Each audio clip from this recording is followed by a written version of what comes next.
नमस्कार दोस्तों, एक बार फिर आपका मोटिवेशन की धारा में बहुत बहुत स्वागत है।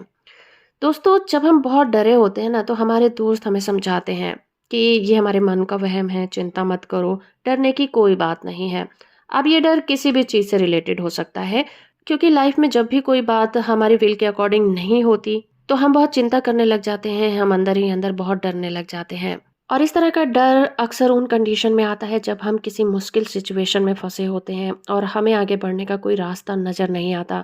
और जब हमारे रिलेटिव या फिर हमारे यार दोस्त हमें इस तरह की बातें समझाते हैं, तो उसका हमारे ऊपर बहुत ज़्यादा देर तक असर नहीं होता, क्योंकि इस तरह की तसल्ली से हमें कुछ मिनट या फिर कुछ घंटों के लिए आराम मिलता है। क्योंकि जब हमें कोई ऐसा कहता है कि ये तुम्हारे मन का वहम है, तो इससे हमारे मन में विश्वास नहीं जागता और ना ही इससे हमारे डर का इलाज होता है। तो ये तो हमें मानना पड़ेगा कि डर की एग्जिस्टेंस तो होती है, और अगर हमें डर को जीतना है तो हमें इसकी एग्जिस्टेंस को समझना पड़ेगा। हमें इसकी एग्जिस्टेंस को एक्सेप्ट भी करना पड़ेगा। इंसान के अंदर ज्यादातर डर जो होता है वो साइकोलॉजिकल होता है। ये एक तरह के नेगेटिव थॉट होते हैं जो हमारे दिमाग पर हावी हो जाते हैं। पर सिर्फ ये जान लेना कि डर कैसे पैदा होता है, डर का इलाज तो नहीं किया जा सकता। तो डॉक्टर का सबसे पहला काम ये होता है कि ये पता लगाए कि आपको बीमारी क्या है। और जैसे ही बीमारी का पता लग जाता है, तो दूसरा प्रोसेस शुरू होता है उसका इलाज करने का। तो जो लोग ये कहते हैं कि ये तुम्हारे मन का वहम है, तो इनडायरेक्ट वे में हम ये कह रहे होते हैं कि डर की एग्जिस्टेंस नहीं होती, डर जैसी कोई चीज नहीं होती, क्योंकि ये तो मेरे मन का वहम है। पर ऐसा बिल्कुल नहीं है। डर की एग्जिस्टेंस होती है, डर बिल्कुल असली होता है।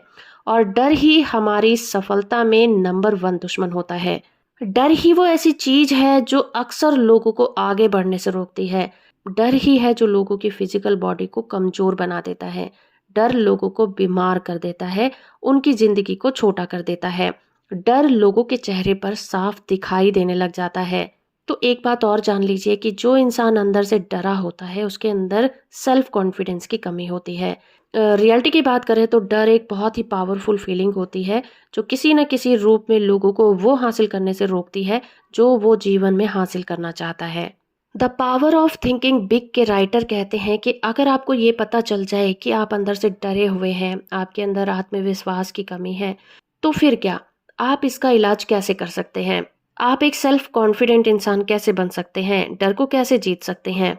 तो वो बताते हैं कि इसके लिए हमें सबसे पहले अपना ट्रीटमेंट करने की तैयारी करनी होगी। हमें ये जानना होगा कि आत्मविश्वास आसमान से आकर हमारे दिमाग में नहीं घुसेगा, बल्कि इसे हासिल करना पड़ता है।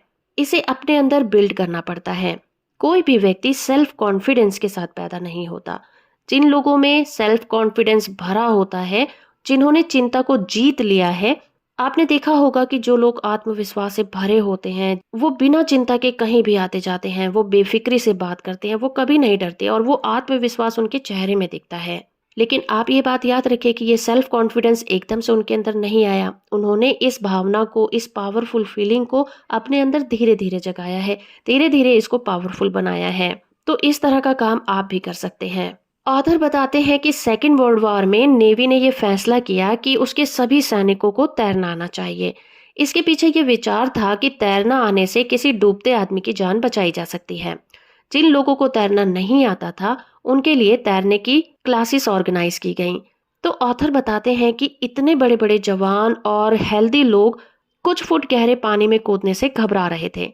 इन लोगों को 6 फुट ऊंचे स्टैंड से पानी में कूदना था, और पानी सिर्फ 8 फुट गहरा था, और उनके आसपास तैराक खड़े थे ताकि उनको कोई खतरा ना हो। फिर भी वो सैनिक पानी में कूदने से बुरी तरह से कांप रहे थे, जिन्हें तैरना नहीं आता था।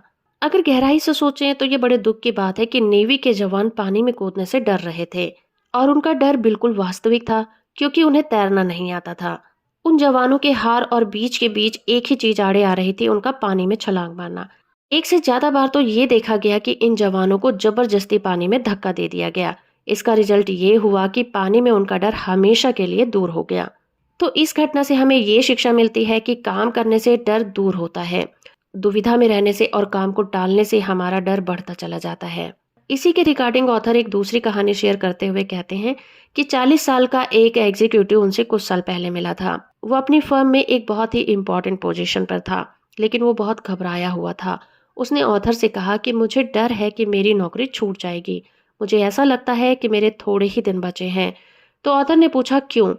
उसने कहा कि सभी बातें उसके खिलाफ हैं और उसके डिपार्टमेंट की सेल्स के आंकड़े पिछले साल से 7% कम है, जो कि बहुत बुरी बात है, खासकर तब जब हमारे स्टोर की सेल पिछले साल की तुलना में 6% बढ़ गई है। क्योंकि उसने हाल ही में कुछ गलत फैसले लिए हैं और कई बार मीटिंग में भी वो इंडिकेट किया गया है कि वो कंपनी की प्रोग्रेस नहीं कर पा रहा है। उसने बताया कि उसे इतना बुरा पहले कभी फील नहीं हुआ था। तो ऑथर ने उसे बीच में ही रोकते हुए कहा कि आप इस बारे में क्या कर रहे हैं और अपनी कंडीशन को सुधारने के लिए आज तक आपने क्या कोशिश की है। एग्जीक्यूटिव ने बताया कि वो इसमें कुछ नहीं कर सकता, वो सिर्फ उम्मीद कर रहा है कि सब कुछ ठीक हो जाए। जिस पर ऑथर ने उन्हें सुझाव दिया कि आपके उम्मीद करने से कुछ भी ठीक नहीं हो जाएगा, क्यों ना उम्मीद करने के साथ साथ आप कोई कोशिश भी करें। आपके मामले में दो तरह से काम किया जा सकता है।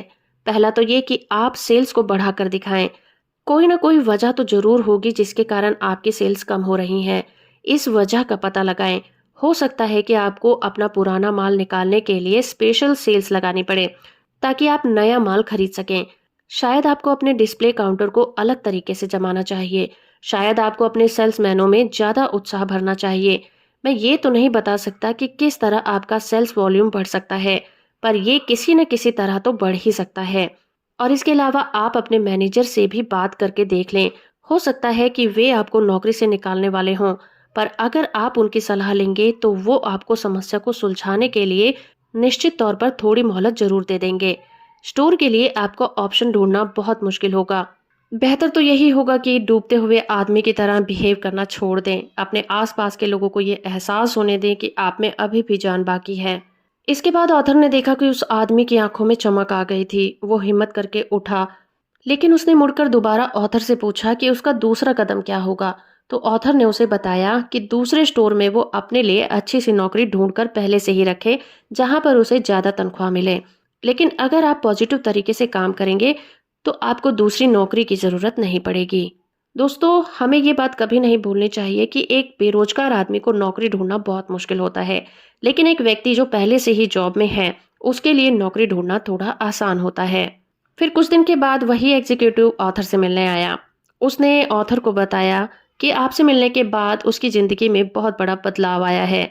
उसने बताया कि पहले मैं ऑफिस में वीक में एक बार मीटिंग करता था, अब मैं हर सुबह मीटिंग लेता हूँ।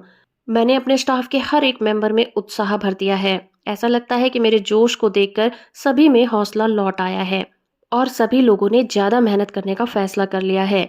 ऐसा लगता है जैसे वो सिर्फ इस बात का इंतजार कर रहे थे कि मैं आगे बढ़ने में पहल करूं और वो मेरे पीछे पीछे चलेंगे। और अब मेरी जिंदगी में सब कुछ ठीक लग रहा है, क्योंकि पिछले हफ्ते मेरी सेल्स पिछले साल की तुलना में बहुत ज्यादा हुई है। मुझे 2 नई नौकरियों के प्रपोजल भी मिले हैं और मैं इसके लिए बहुत खुश हूँ। लेकिन मैंने दोनों ही प्रपोजल को रिजेक्ट कर दिया है, क्योंकि यहाँ सब कुछ एक बार फिर से ठीक हो गया है। तो दोस्तों, जब हम मुश्किल समस्याओं का सामना करते हैं तो हम तब तक दलदल में फंसे रहते हैं जब तक कि हम अपना कर्म नहीं करते। आप अपनी शुरुआत होप के सहारे कर सकते हैं, लेकिन जीतने के लिए होप के साथ साथ आपके कर्म की जरूरत होती है। तो आप अपने कर्मा पे बिलीव करें। तो अगली बार जब भी आपको डर लगे, चाहे डर छोटा हो या बड़ा, अपने आप को संभाल कर रखें। फिर इस सवाल का जवाब ढूंढें कि किस तरह के काम से आप डर को जीत सकते हैं। एक बार जब अपने डर का कारण खोज लेंगे तो उसके लिए उचित कदम भी उठाएंगे। तो अपने डर का इलाज करने और अपना विश्वास दोबारा से हासिल करने के लिए 2 तरह के कदम उठाइए। डर का असली कारण पता करिए। ये तय कर लीजिए कि आप वास्तव में किस चीज से डरते हैं। दूसरा ये कि जब आपको पता चल जाए कि आप किस चीज से डरते हैं तो फिर उसके रिगार्डिंग कर्मा करें। आप ये याद रखिए कि हर तरह का डर किसी न किसी तरह के काम से दूर हो सकता है। और ये भी याद रखिए कि झिझकने से आपका डर बढ़ता ही है, कम नहीं होता। इसीलिए देर नहीं करनी चाहिए, बल्कि जब भी आपको अपने डर का कारण पता चले आपको उसी वक्त उसके रिगार्डिंग कदम उठाने चाहिए और फैसले करने चाहिए। आपको हमारी ये वीडियो कैसी लगती है हमें कमेंट करके जरूर बताइए। आपका एक कमेंट मेरा मोटिवेशन बढ़ाता है। इसी तरह की वीडियो को देखने के लिए आप मेरे चैनल को सब्सक्राइब कर सकते हैं। वीडियो को लाइक और शेयर करना बिल्कुल मत भूलिएगा। धन्यवाद।